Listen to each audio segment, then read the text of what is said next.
Titan પર આજે એક ફોકસ બનતું દેખાઈ રહ્યું છે કારણ કે તહેવારની શરૂઆતી માંગના કારણે ટાઇટનના આ ક્વાર્ટર જે છે તેને એક સપોર્ટ મળતો દેખાઈ રહ્યો છે.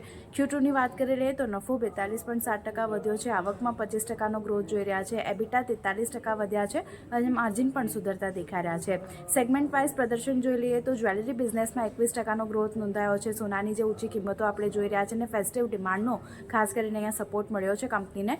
વોચિસ સેગમેન્ટમાં 13%નો ગ્રોથ જોવા મળતો દેખાયો છે, જેમાં ટાઇટન છે, ફાસ્ટ્રેક છે, એમાં સારું પ્રદર્શન બનતું દેખાયું છે.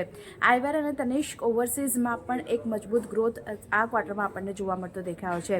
આ સાથે જ ઇમર્જિંગ બિઝનેસ સેલ્સ ગ્રોથની જો વાત કરી લઈએ તો યર ઓન યર ધોરણે લગભગ 34% આપણને રહેતો દેખાયો છે, તે આપણે એક સારું પ્રદર્શન જોઈ રહ્યા છે.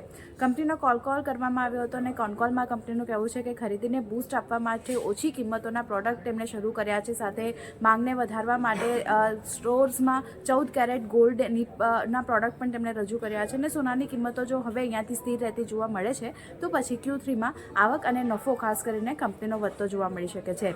બ્રોકરેજ નોટની જો વાત કરી લઈએ તો સિટી અને નોમુરા તરફથી બાય રેટિંગ આપી રહ્યા છે તેઓ અને મોર્ગન સ્ટેનલી તરફથી ઓવરવેટ રેટિંગ ટાઇટન પર મળતું દેખાઈ રહ્યું છે. તો સારા પરિણામ અને સારા મેનેજમેન્ટ કોલના લીધે એક પોઝિટિવ અસર આપણને સ્ટોક પર બનતી દેખાઈ રહી છે.